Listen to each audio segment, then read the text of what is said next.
Hello and welcome to this week's episode of the Fit Finance Sessions with me, Henry Ediston, and Tim Webb. Hello. Unfortunately, Tom can't make it today because he has a very poorly cat, so he's racing off to the vets. So to break from the norm, this week what we thought we would do is we'd start a series of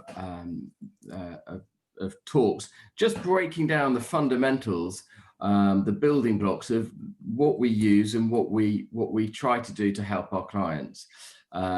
Just looking individually. So over the course of the weeks to come, we'll look at ISAs and we'll look at pensions, other investment strategies, just to give you a very basic understanding of what all these things are, because all too often we get questions from our clients just asking us to break this information down.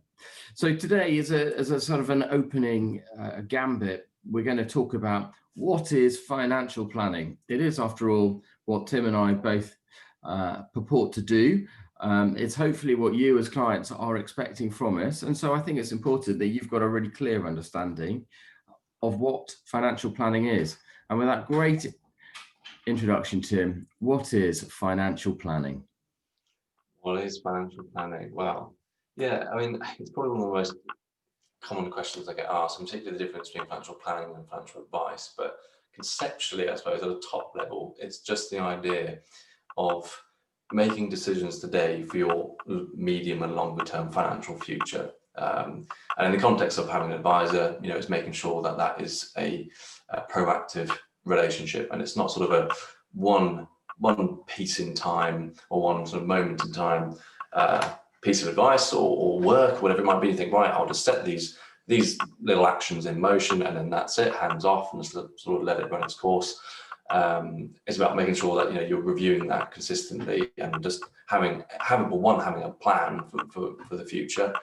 But two, again, making it the key is the proactiveness, rather than being reactive to changes, trying to be proactive with what's going on, making sure that your money doesn't stagnate, as we often say to our clients, and making sure that you evolve or your money evolves with you, should I say, over time.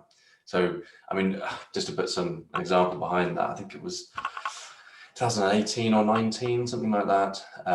New client came on board, had already an advisor in place, which actually came to light about 2 hours into the first conversation. And it was, okay, well, when was the last time you heard from them? Or when was the last time, when was the last time you heard from them? And it was 2014. Okay, great. So you have an advisor, you have a plan per se, I guess, but actually, I mean, this is a fortunate example because in 2015, obviously, there was the pension freedoms and a massive sort of overhaul of pension, or massive overhaul, but significant change in pension legislation. And it was, okay, well, they had no idea about any of that and what different options they had with their money, with their pensions.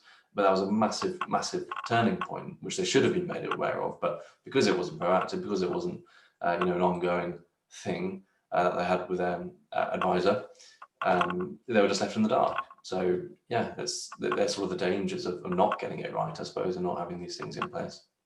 I think that's absolutely right, and it's something that I know all four of us advisors at Efficient Portfolio are very keen on, and make that huge difference, that marked difference between a financial advisor who is literally someone who's very good, probably at finding an investment for you to put your money in, but actually then that's it. The process almost gets switched off. And everyone's life evolves, things change, not only regulatory things change, but actually your life changes. You get closer to retirement, you get a windfall, you get the roof falls off the house, and all of a sudden you've got a massive expense to pay. And always these things are changing, and your finances have to evolve, as you said, with you to make sure that the plan continues to work. And whatever that plan is, whether it's retiring at 55 or whether it's retiring at 70 and going on a cruise around the world, the fundamental plan needs to keep changing to make sure that we hit those targets. Absolutely. Very important. Cool. Well, I hope that's given you, the viewer, some insight into what we're trying to achieve from putting financial plans in place for our clients. As I say, this is going to be an ongoing thing, so we'll go through the various different bits that create a financial plan over the coming weeks. But if there's anything in particular that you'd like us discuss, then please let us know in the box below. Until next week, thanks very much for joining us. See you soon. Bye bye. Bye bye.